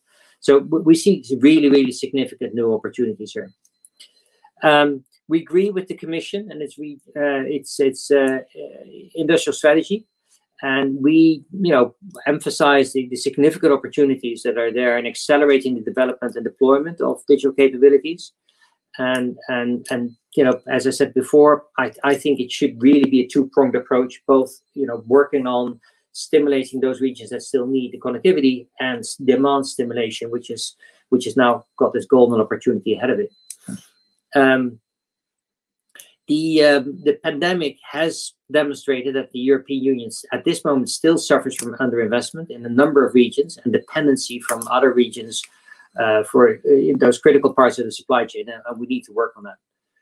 There's also still, barriers across sectors and in digital skills, but the Commission also recognized these kind of barriers of a more down-to-earth nature, inconsistent regulatory approaches, literally building permits, rights of way of local city authorities, which are sometimes actually significantly delaying the rollout of new networks, and fragmented approaches to things like spectrum assignments. And all of that still needs to be overcome, and more pressure in that area is needed, certainly from the Commission and European authorities. And we are very happy and supportive of the European kind of policy revisions that make all that possible. I think from our perspective, also the national recovery plans, they should keep that strategic approach towards the digital transition, combining both reforms and investments with a lasting positive impact on the future of the European digital space. And so with all that, we support that digital compass and the targets for 2030 full-heartedly. Concluding, we're very happy and proud to be building these resilient networks over the past kind of decades, and we're strengthening now our position with this kind of fixed mobile convergence. We think that is the path forward, and we're very actively looking at ways to innovate on those networks further. In our view, private investment is still the trusted vehicle that will deliver the next stage of connectivity digitization. The good news is also that certainly in the past couple of years, where interest rates were very low, we've seen a lot of money, a lot of private equity money also coming into kind of infrastructure build throughout Europe, and that is something that should be welcomed. It's good to see that some public money kind of injects here as well, but the one thing we should see is that the public money, when it comes in, is applied to those areas where it's market failure, and that it doesn't crowd out private investment. But we are ready for the challenge. Thanks, Jack. That was my investment. Thank you, Manuel. I would like to invite the panelists, of course, to react, because in the discussion, and please, I invite again the participants to send their questions in the chat. I just want to come back quickly on your talk, Manuel, and also on Lisa. You were talking about enablers, and you were both mentioning policies reform and having investment and so on. Then, we were discussing with Rita, and she's not there anymore, too bad, about those policy reform needed. And I think and you also said, nearly everybody in the panel, which is a question mark to me, that you embrace the compass and so on. It's not so often that the market players embrace everything, new target and so on. But I will come back to that later. Let's just stop 1 second on the policy reform. We have policymakers here, we have regulators. What are the key messages you would like to deliver to them today? What do they need to do at European level, at government level, and at regulators level? Can you please elaborate a bit? If you doesn't mind, Lisa, you have the floor. Sure, no problem. So we really welcome the fact that we're seeing some governments really start to adopt these policy reforms, which in turn really incentivizes investment. And Spain and Greece, with the auctions that they're looking at, are really good examples of that. So our view is that the member states really need to buy into the Commission's vision in terms of implementing the connectivity toolbox, ensuring investment-friendly auctions, and really removing those deployment barriers to the rollout of networks. And also looking at network sharing. So network sharing is particularly interesting because there is a need for clear guidelines. If network sharing is done in the right way, it can really support efficiencies and energy savings. So we also see that one as really important.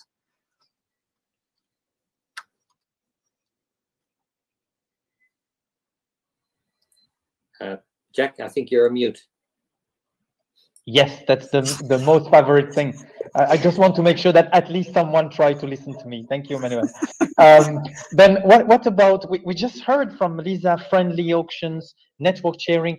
What can we add on the list? Investment? And just allow me, because I saw it from the chat, is that there are people saying, oh, the telecom sector got a lot of benefits from the COVID situation with the incredible numbers. And if we look to the communication that Ofcom did recently, a serious increase of the usage of the network, increasing of streaming services and so on and so on, then the telecom sector is a winner from the crisis in a way. But just to come back on the policy first, do you have other policy requirement today? I think we put that on record for the Commission.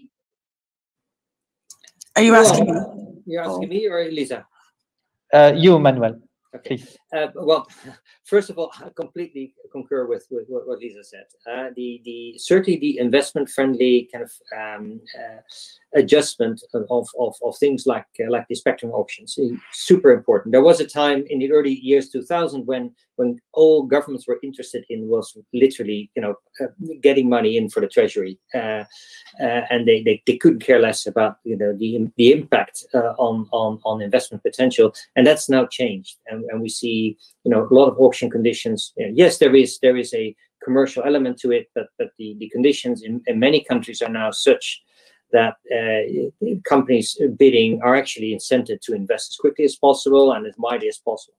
So that's good. There are, of course, challenges. You know, we have the challenges of the network security, which is the geopolitical debates about kind of the mobile equipment, which has price effects. I mean, we're not disputing those issues, but we need to be mindful of the price effects and the shortages that could appear. Not everything is something that can be resolved by policy only. We actually today, the pandemic, yes, has caused a lot of extra usage of our networks, Jack, but it hasn't necessarily brought a lot of new money into our kind of revenues, right? Also, we are seeing some challenges that the pandemic has caused. For instance, in the chip sector, we have a significant worldwide shortage of chips, which has an immediate lock-on effect in some of the equipment that our companies need. So and we were looking for ways with governments and with the European authorities to see how we can overcome those kind of challenges. On a more down-to-earth level, it is literally when you roll out new networks, in my experience, local authorities are the biggest limiting factor. The rights of way, opening up streets, coordinating with other utility operators who open up streets to make new network build out go faster. That is something that will require constant attention, because it's otherwise it is something that will slow down the growth of these networks. Thank you, Manuel. Just to come back just shortly on I see on the chat about investment. Do we really need to have investment from public funds and so on to the telco sector? Is it not the telco sector already investing a lot? Of course, we're mentioning the auctions, which is impacting, of course, the P&L from operators. But do we need big investment in the connectivity, or it looks like in all the markets is going well? Well, we have significant geographic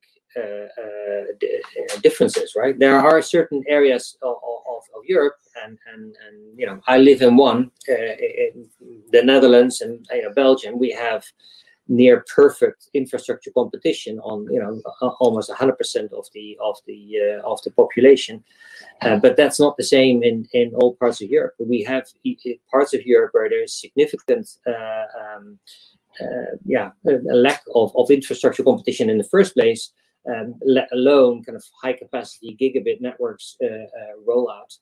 And if there is no economic case to do so, then yes, that you could make a case that there's a good reason to use public funds for that.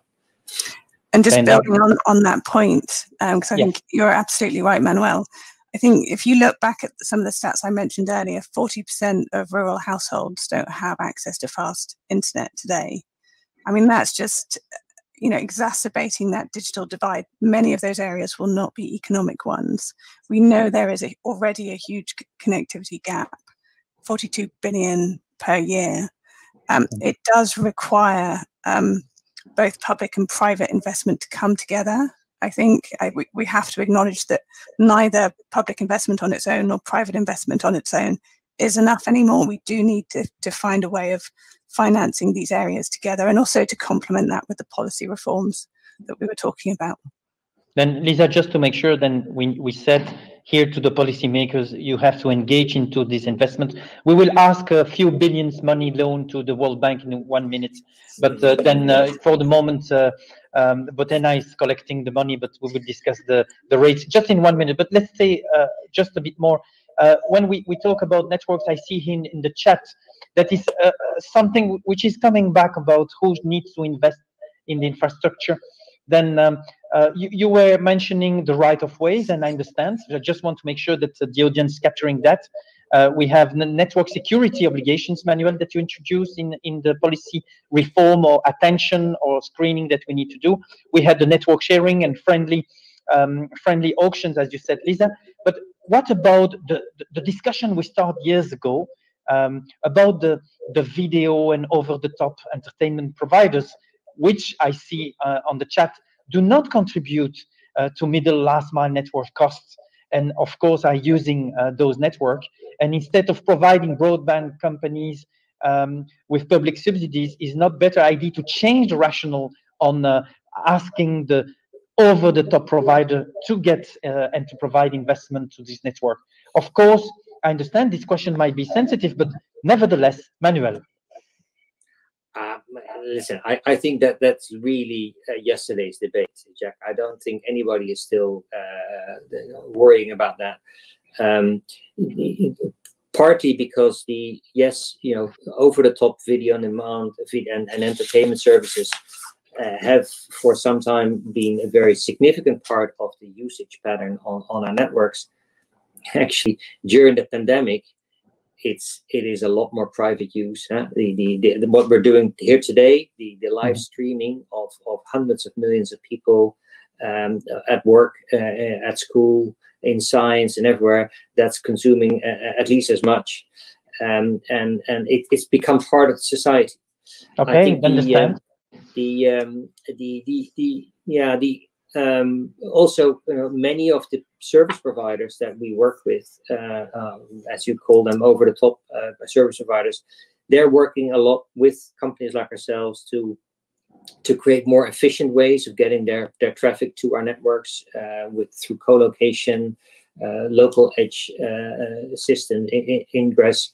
So there are ways to manage that capacity usage, and if you look at the extrapolation of where it is going in the next, let's say, 5 to 10 years, the proportion of video on demand entertainment services is going to reduce significantly in the total usage of our spectrum.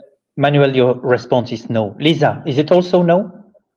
I think we're talking about different things, really. I mean, when we're talking about the RRF funds and what they can go into, it's really about the non-economic areas and rural connectivity. Okay. I was just talking about over the top, but I understand it's no. Then let's come back to investment. You know, the World Bank, and Rita was mentioning collaboration. We heard that several times from the World Bank and from the EU. Then, Boutheina, just in short, because the time is running so fast, how do you see from the World Bank? Can you give us a good example from private and public collaboration with an example? And I would like then to ask to Lisa and Manuel, what do they think about how to engage about the connectivity on less, I will say, profitable or attractive zone, and how can we engage there between public and private companies? Boutheina, what is the good example you can share with us today? Thank you so much. I mean, collaboration is key because I mean, the public sector alone cannot do it, and the private sector alone cannot do it. And I see that the pandemic created an opportunity for a new pact. We see it even from the discussion of the private sector in this panel. But we need to do it in a way that does not crowd out the private sector. This is the philosophy of the bank. You know, we call it the cascade. You know, let's see how much the market can get without public financing. If there is market failure, if there is regulatory failure, then there is a big role of the public to do it. And, you know, a number of investment we've done in the World Bank that are based on the PPP model. I mean, I can take the example of Africa, making sure that there is submarine cable connectivity to a number of small countries, Liberia, Sierra Leone, Guinea, and Gambia. All of these were part of a project where the bank supported the creation of a PPP framework, and the use of public financing from the bank was only used to cover the part that the private sector could not do it now. It doesn't mean that they cannot do it in the next 5 years. So the development question that we put on the table is the need for connectivity now sometimes requires, you know, injecting public financing, but it has to be in a way that does not create an issue to the private sector and to the nature of the sector that is competitive by definition.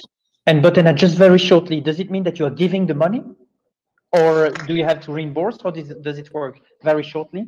Yeah, so I mean, the bank is we talk about World Bank Group. So there is IFC investment that, you know, go direct to the private sector, and then from the public sector side, which I represent here, it's basically, you know, working with the Ministry of Finance, through a loan or a grant, depending on where the countries stand in their development trajectory.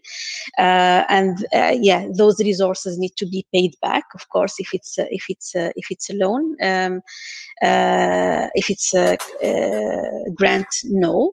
And then we do it through this PPP framework, where the public funding is part of an SPV, for example. That's a good example. Another one that is very good for rural connectivity is, we use reverse auction. So we go to the market and we tell the private operators in that particular market how much subsidy you need from the public to make sure that you cover those remote areas.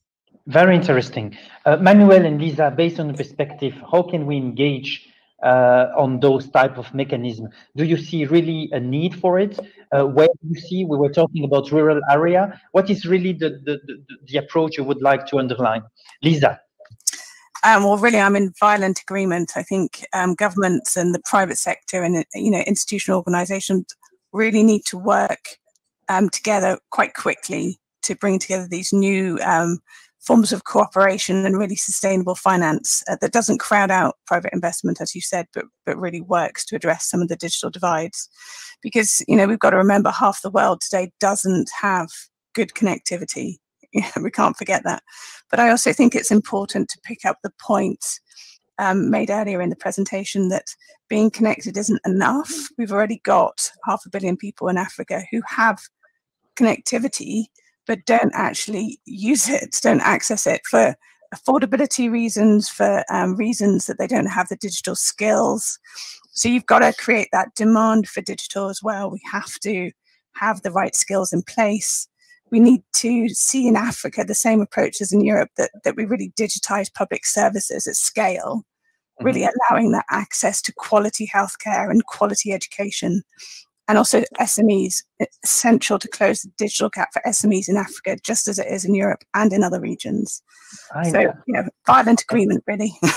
Thank you, Manuel, because I would like to come back on that. It looks like we are going back to the compass. Manuel, do you want to add? Yeah, how do we work to invest? Definitely. So far, we have ourselves had a lot to do already in the areas which we thought we could make economically viable investments, but we are looking now increasingly, as we are completing our footprint, we are now also looking at those kind of new possible projects going forward. Two things perhaps. One is we should remain technology agnostic, right, in getting connectivity to rural places. And sometimes it is better to accelerate a 5G kind of deployment in certain areas to ensure that kind of connectivity than getting fiber to the farm or fiber to the mountaintop, right? Which can be extremely costly. And the other thing is we should be mindful of the fact that it's not just money that is scarce in this world when it comes to rolling out super high networks in rural parts of Europe in particular. At this moment, there is so much building going on all over Europe in fiber networks that there's actually a shortage emerging of people digging the streets, and it's very interesting. But it's you need to and not just that, but also kind of capabilities, technical, machinery, and all the rest of it that you need to make that happen. So it's useful to keep that in mind. It's not just money that needs to be thrown at the problem. It is more than that. Thank you, Manuel. I think you were touching something very important for the audience today. It's the technology agnostic. You were mentioning fiber, and of course you were mentioning Netherlands, Belgium, and we know that in those countries there's not only one type of infrastructure. Then I think that technology agnostic is interesting. Is it a message that you would like to push in another angle? I mean, we have to push connectivity and open all type of technology. Absolutely, yeah. So we talk about our networks essentially as hybrid fiber networks because we have a lot of fiber. Basically, our HFC networks are 95% fiber. We use different technologies for delivery at the last mile, but but are capable of already delivering 1 to 10 gigabits in the coming decade. So that's not the issue. I'm also talking about technology agnostic solutions between fixed and mobile networks, because I think certainly mobile connectivity is going to be a very significant outreach technology for areas which are not going to be covered by fixed networks. I think this is very important message here to the audience, not to forget this discussion, of course, and we will wrap up on that too. Just for everybody, and I will start with Lisa and Manuel first, because of course we were talking with Rita about the compass, and it looks like you are all seduced and so on. I'm a bit surprised, honestly, at this time of the day. What is in the compass, and I'm just trying to capture the right dimensions. We talk about skills, we talk about governance being online, we talk about infrastructure, and we have a number of things: connectivity, cutting edge on semiconductors, as Rita was mentioning, data, edge cloud, and computing, and we have businesses to get them online. And Lisa, you were mentioning to that. Don't tell me that you want us to focus on everything at the same time. Today, if you can choose the main priority viewed from your perspective, what will be the one you said, this is, and I think you touched it in your presentation, Lisa, and also you, Manuel, but I want you to recap to the audience today, this is the ones to start first and focusing first from a policy point of view and a regulatory point of view to help the digital decade to become real. Lisa, what is the main ones you would like to the audience to focus on? For me, it's obviously connectivity is critical. You can't have all of these wonderful digital things without having really excellent, best-in-class connectivity. And I think if you don't do that across all the different technologies, as Manuel is saying, there is a risk that Europe as a whole will fall back behind other regions such as China and the US. And the point which I mentioned earlier is skills. There's no point, again, having all of this wonderful connectivity if nobody has the skills to use it. And we've seen, the skill level, the 42% of people who don't have basic digital skills in Europe is something that has to be addressed. Thank you. Then that's your top number 2. No, Lisa, I know you. I don't want you to mention all of them. You have the number fine. 2. Then Manuel, what is your top 2? Well, if you ask me the top 2 of what needs to be done, then it's everything to do with literally the national blockades to network deployment and spectrum options. But if you ask me what can be done by the Commission, because I know that some of these things are just politically very, very difficult to achieve for the Commission in the current space, I think demand stimulation and digital skills. That's something where the Commission can immediately put a major push behind, the digital government, digitization of the whole public sector, public space would be a massive, massive boost for the sector. Thank you very much. Then, Boutheina, you were mentioning your priorities in the plan. Then, based on your experience, of course, I will not say that you will change your priorities. You mentioned them, but when you were listening to us, and based on experience, what will be your advice, gently advice or suggestion, please choose the word you would like, on the compass from Europe, which is, I remind, skills, infrastructure, business and government. What will be your top 2? I think for it to work, it needs to be, this ecosystem together. Because if we focus only on the foundations, and I like how it's presented, it's the physical foundation, but the human foundation. They go hand in hand.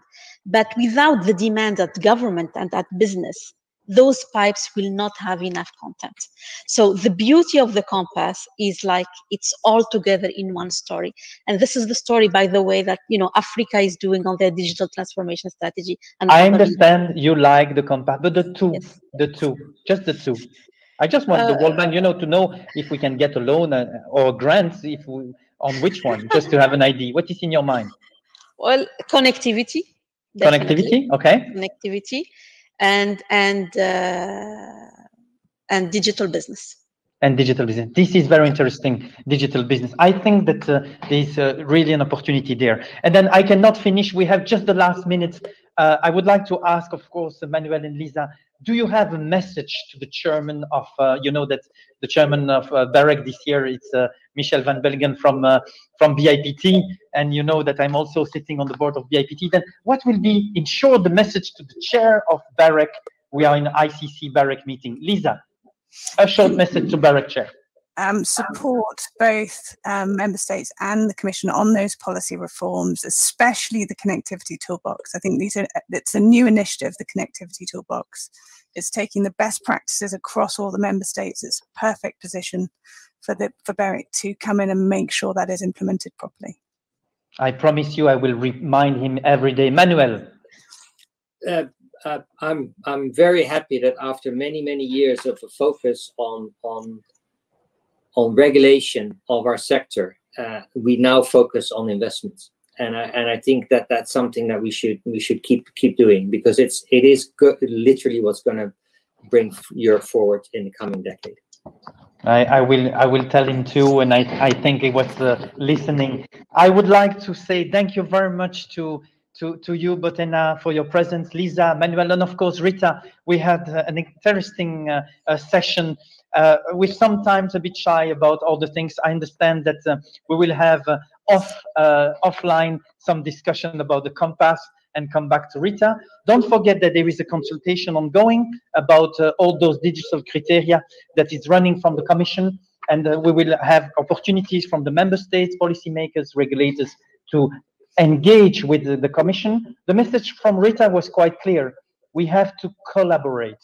But we understood also between the lines that it's really an invitation to collaborate and to achieve. And security will be one of the next panel, will be, of course, an underlying foundation of the digital decade. Ladies and gentlemen, do not leave those sessions. This is a next panel, which will be obviously very interesting on DMA and DSA, if I'm right. It was a pleasure to welcome the panelists. I wish you, all of you, a good evening, if it's the evening, a good day, afternoon, and a good morning for the other ones on the other side of the world. Thank you very much. And now we are giving the floor to the next session. See you soon. Thanks, Jack.